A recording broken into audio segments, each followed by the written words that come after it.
সুপ্ৰভাত সকলোকে এয়া পুৱাৰ সাজৰ কাৰণে ৰেডি হৈছোঁ। এইফালে চাওক বেঙেনা আলু বিলাহী আজি মছলা চব্জি বনাম। এইফালে বেঙেনাটো চাওক এনেকুৱা বেঙেনা লৈছোঁ, কিন্তু বেঙেনাটো সম্পূৰ্ণৰূপে মই ইয়াৰ বাকলি গুচাই লৈছোঁ, তেতিয়া এই তৰকাৰীখন খাবলৈ খুব ধুনীয়া হয়। এইফালে প্ৰথমতে গোটা মছলাখিনি জলকীয়া জিৰা আৰু তেজপাত এইখিনি প্ৰথমতে ভাজি ল'ম।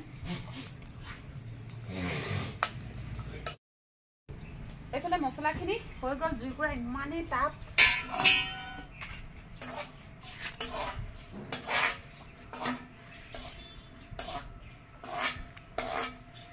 এইখিনি গোটা মছলা।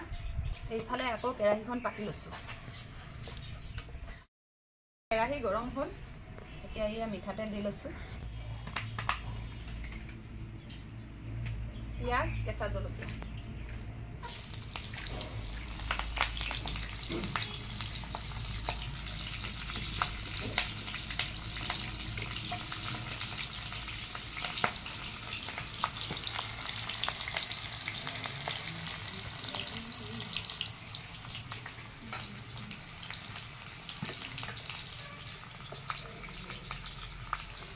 অকণমান তেলত হালধি দি লৈছোঁ।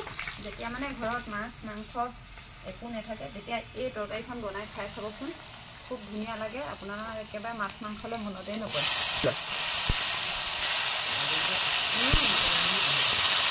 ক'ত পেলাই দিলে?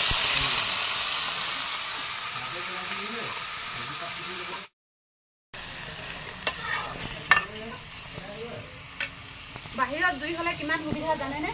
এয়া বালিতে এনেকৈ পানীখিনি পেলাই দিলে শুকাই যায় আৰু পিছত চাফ চিকুণ কৰিম। আপোনালোকে যেতিয়া মানে বেলেগ একো ঘৰত নাথাকে তেতিয়া বেঙেনা বিলাহী আৰু আলু দি এই তৰকাৰীখন বনাই খাই চাবচোন, মাছ মাংসলৈ একেবাৰে মনত নপৰে। এইফালে নিমখ দি লৈছোঁ।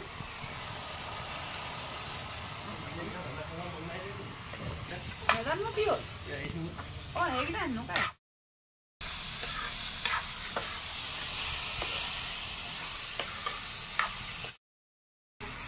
এইফালে গোটা মছলা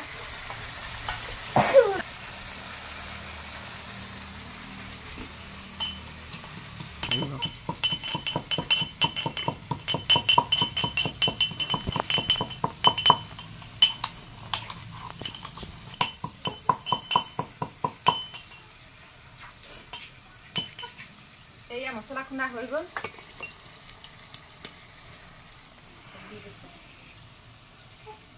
মছলাখিনি এনেকৈ গুড়ি কৰি দিলে খাবলৈ খুব ধুনীয়া লাগে। নহৰু আদা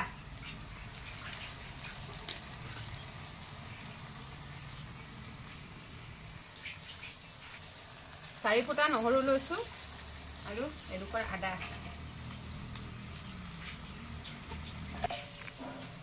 আদা এডোখৰ লৈ লৈছোঁ। এইফালে চাওকচোন বেঙেনা আৰু আলু বিলাহী দিয়া তৰকাৰীখন কিমান ধুনীয়া হৈছে, খাবলৈ খুব ভাল লাগে।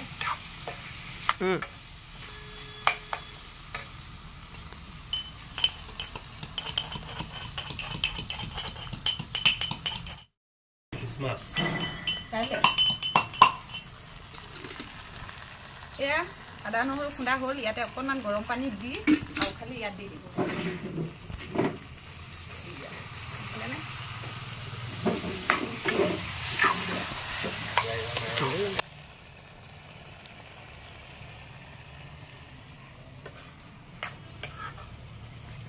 এতিয়া ঢাকনটো মাৰি ধুনীয়াকৈ ভিজি থাকিবলৈ দিম। ধনিয়া লৈ লৈছোঁ দেই, ধনিয়া পিঁয়াজ পাত ধনিয়া পাত হৈ যাব।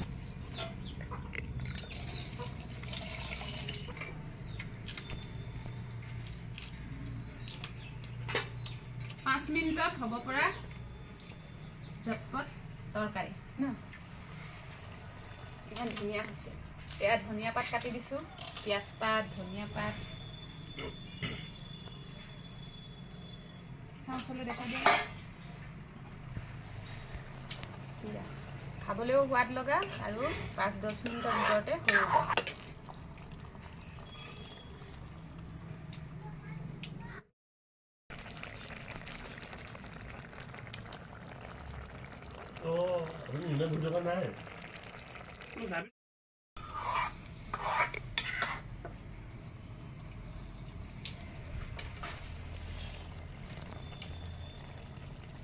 এইফালে আলু বিলাহী আৰু বেঙেনা তৰকাৰী হৈ গ'ল। ইমান ধুনীয়া হৈছে।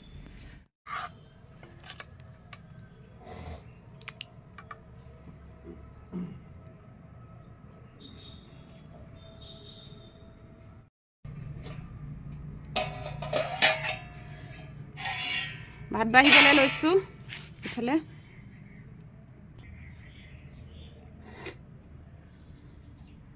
এইফালে ভাত বাঢ়ি লৈছোঁ। গৰম গৰম ভাত,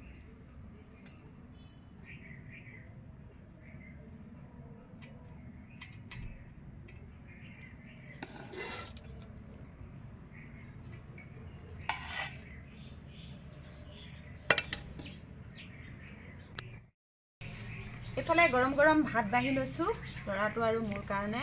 মানুহজনে খাই মেলি গ'ল। এতিয়া চাওক বেঙেনা আলু